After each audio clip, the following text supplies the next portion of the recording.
This is for the dreamers, for the people that feel they were put on earth to do something special, different, unique, meaningful. For the people that won't quit and don't take no as an answer. This is the apparel for you. TommyGMcGee.com.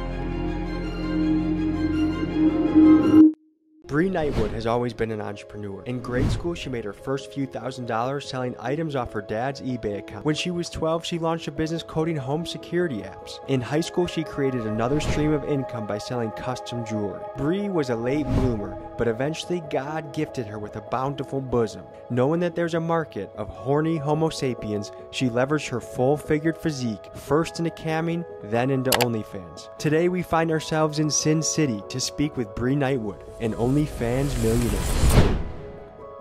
Never in my life did I think I was going to be knocking on the door of an OnlyFans millionaire, but the internet is a wonderful place, and thanks to you guys, I get to do very interesting things. Let's talk to Miss Bree Knightwood.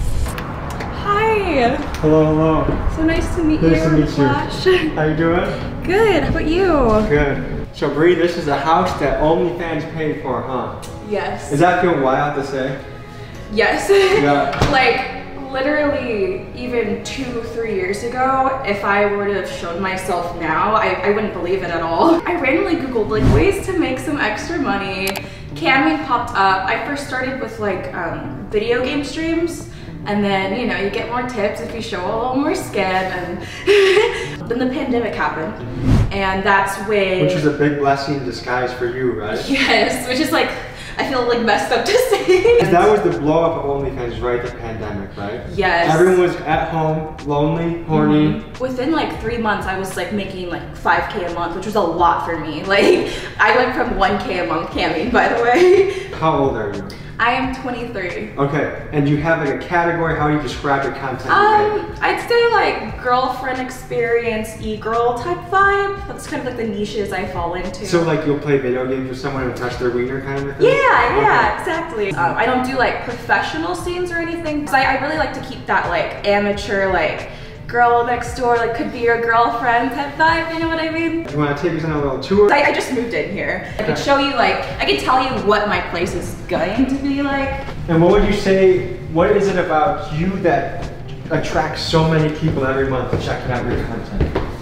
Ooh, I mean there's a lot of e-girls, a lot of people in my niche, but not a lot of people have my exact aesthetic. You were coding since the age of 12, right? I mean, I think people might think like, oh, a ditzy lady that has a nice set of tits, here we go, but there's a lot of business savvy behind the scenes that people don't see. Yeah, like to admit, you could be the hottest girl in the world and not make a dime on OnlyFans. You could be below average and make millions if you're smart about it. It seems like part of your allure is you have something that a lot of women can't just get that overnight, right? Yeah, and I guess the natural aspect too, my size, it's usually fake, which is like great too, but I feel like there are guys looking more for the natural aesthetic, so yeah. Let me start off with a juicy question. What is the most unusual thing someone has tried to ask in this business? Like request-wise, like content?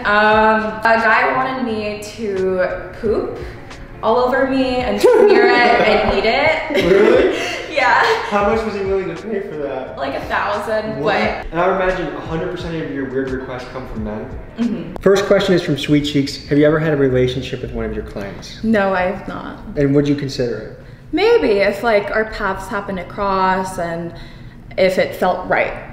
Okay. Have you ever noticed a family member subscribe to your channel? No, fortunately not. Okay. Do you plan on having kids? Yes, eventually. How do you plan on telling them about what you do? Parents that try to shelter their kids from sex and porn, those are the kids that end up like rebelling like crazy, like what we were saying earlier. What if you catch your 10-year-old looking at porn? What would you say? 10, that's young, but I'd say like, hey, these feelings are normal. That's a tricky one. How old were you when you first saw porn? Oh, I think I was like 10, so shit, yeah. I think me too. What's the most cash you ever earned through one person and how much? Ooh, I'd say like, okay, over time, maybe like 20K from a sub. What's the most you ever made in a month? I'd say like an 80K month, yeah. Wow. Guys, if you want to see the rest of the questions with less clothes, hit the link in the description. I'm curious to know, what are some of your hobbies? When you're not doing naughty things on camera, what kind of things are you doing? I love to play video games. I love going to raves. I even like cooking, making music. And what are you cooking? If you're having a nice dinner for somebody, what are you cooking? Salmon. You're getting into music. You're a singer, you producer. So I was classically trained in piano, and then I did vocals for a bit, but because of school and stuff, I took a break. But now I'm getting back into it, but more so the like EDM scene. Like, so it's like a whole different process. Are a lot of your fan base kind of like nerdy guys that play video games? Yeah, I'd say so. Isn't it interesting that the countries that have porn banned are some of like the most oppressive places to live? Yep, there's definitely a correlation. Like, I mean, if like you're gay, you can get thrown from a roof. If you're a woman that shows a little too much, you can get whipped or killed. Like, there's a thing going on in Iran right now where a lady, there's a revolution happening because she took her hijab off. And so a bunch of women are like, F you to the morality police. It's kind of mind-blowing that that happens. I fear for their safety. Would you say you're a promiscuous person, or are you very picky with a partner? I go through phases. Yeah. Oh boy. So we're getting a lunch in us. We're gearing up for an OnlyFans party. It's the first one I've ever been to. What's the best thing about being an OnlyFans star, and what's the worst thing about it? Best thing, I'd say like the money, financial freedom. But I guess the worst, I don't know, just being perceived a certain way because of it. But now I got to the point where I just don't care. I had a creepy experience. I was leaving a rave, and one of my fans, because I also have a premium Snap, and he's like, I see you leaving the Hard Rock right now.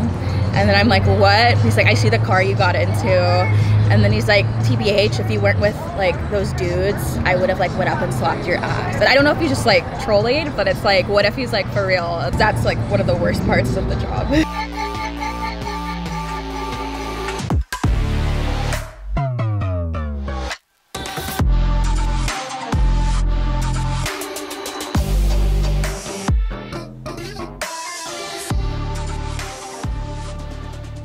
All right, we're here at our OnlyFans party. I'm excited. What's up? We're setting up. I'm gonna pray really quick out front with the gorilla gods out here. Mr. Gorilla, I'm asking for strength to keep eye contact and eye contact only. At the time of shooting this video, I get married in 2 weeks. I'm wearing 3 pairs of underwear. Please leave me not in temptation. Please let me not touch a boob. Thank you, sweet cheeks, for even letting me come here in the first place. Stay strong. All right, amen. Here, I'll give you like a pour. I'm Tommy. I'm Kira. Nice to meet you. We're excited to be at the party. Yeah. Very exciting. So do you think it's gonna, like, what is it gonna get crazy? What are you? Look, this is like the biggest question that I have of the night. It's gonna be fun. Cool. Start of spooky season. She's gonna get a little spooky. So you actually might be. Are you the owner? Yes. Oh, I saw you all over the walls yes, here. I am. Tommy. Hi, nice to meet you. Pixie. You want to take us on a tour of the dungeon if you're not busy? Oh, yeah. Let's go. Let's go. I do pro doming, so my dominatrix. What is pro doming? I charge to have sessions.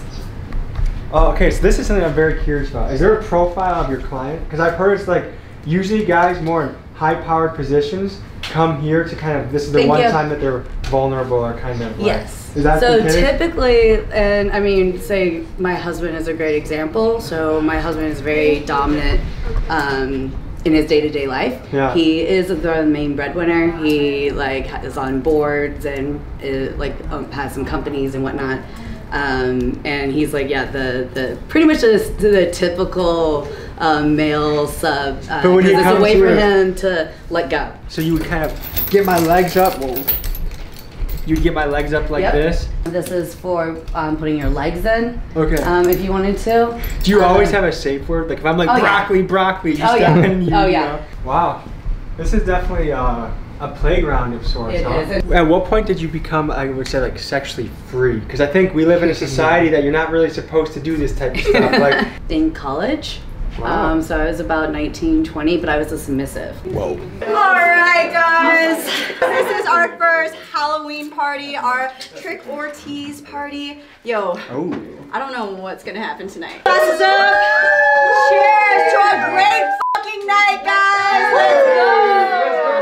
But yeah, I love to be Alright, can I show you? Yeah. So I took this picture right here. And this is just like one of their spare rooms. And I took this one right here too. And this is all in like one day, like there's like thousands of I've never seen anyone more aroused by a pinball machine. You know, I love directing them and telling them to do weird shit. Okay. Are you single? I'm getting married in 2 weeks. Which is awesome. You look like you look like you're either taken or you need to be taken. For you, finding love. Yeah, that's the only purpose in this world is to find love, right? Yeah, and sweet cheeks is love, that's for sure. Oh, yeah. I take you back there, but for your camera. Every time a camera's on, my fucking pussy and my ass just come out. Damn, does she lift weights or something? Those calf muscle veins? I feel like almost everyone on the planet can be like a 7 to a 10 as long as they take care of their body. I totally agree. Purple room, I take it. Purple room, yeah. Lots of shaggy carpets to make love on. How often do you have sex, would you say? Ooh, this is gonna really shock you. I would say like once a month. These play parties have weird new like BDSM things that like entertain you to like. So it's artistic and sexual. Yes. And it's entertainment. Weird. It's very weird too. Sometimes they get whips like, you know, like the big ones, and like a girl will get on an X, and like she'll like, you know, get open wounds, and I'm like, ah. Yeah, I feel like after we defeated the Confederacy and kind of outlawed that kind of stuff, I'm not interested in it. I totally agree with you. Yeah. I'm like over here like, what, why? Do you have a category on OnlyFans? Lesbian porn mostly. My name's Trixie. Trixie, tell me about yourself. I'm a dominatrix. It's a relationship built on mutual respect. Because you can't just like do that to someone if they're not into it. It's not that type of thing, you know? I guess I'm just a tattoo model. And is this your full-time gig, or what do you do by day? I actually have a full-blown bachelor's degree. So what do you do with it? Nothing as of right now. I just graduated, but I'm going back to dental school. But I would really like to be a dom, so if I don't have to go back to dental school, I'm good with that. I'm like, okay. I'm a bartender for the most part, and then I do OnlyFans on the side. What's your favorite tattoo that you have? Yeah. Favorite tattoo? This one. And now I have a tongue split, so if I wanted to wiggle her bean in between my tongue. Can I see the tongue split? I love it. Hello. I'm Tommy. Nice to meet you. What's your name? Veronica. And what brings you here to this lovely establishment? I am not on OnlyFans or a porn star. I work for one. Yes. I do send out her panties and her customs and things like that to guys. Does that blow all over your the mind that US. that's something that's sold?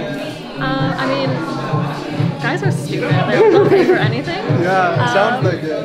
What do you see as the best part of the porn industry and the downsides that people might not know? Because people think it's probably glamorous, but where's the non-glamorous side? Well, one, porn industry doesn't make much money. It's OnlyFans that makes a lot of money as long as you're like, you know, good with your creators and content and all of that.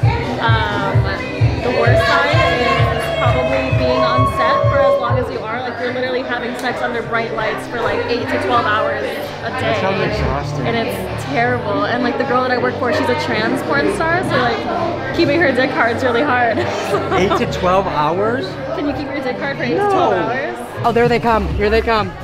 Are you scared of anacondas? Oh, wait till I get them on some bad bitches. They're coming. I'm gonna put them on all the hottest girls that are here. Are these snakes okay with flash photography? Yeah, they're fine. All right, Freddie, you want to hold the camera first? Yeah, go ahead, guys.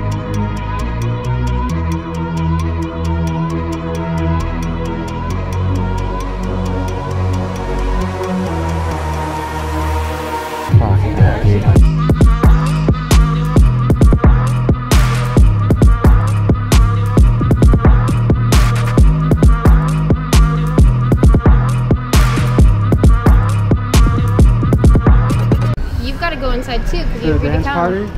Yes. Whoa.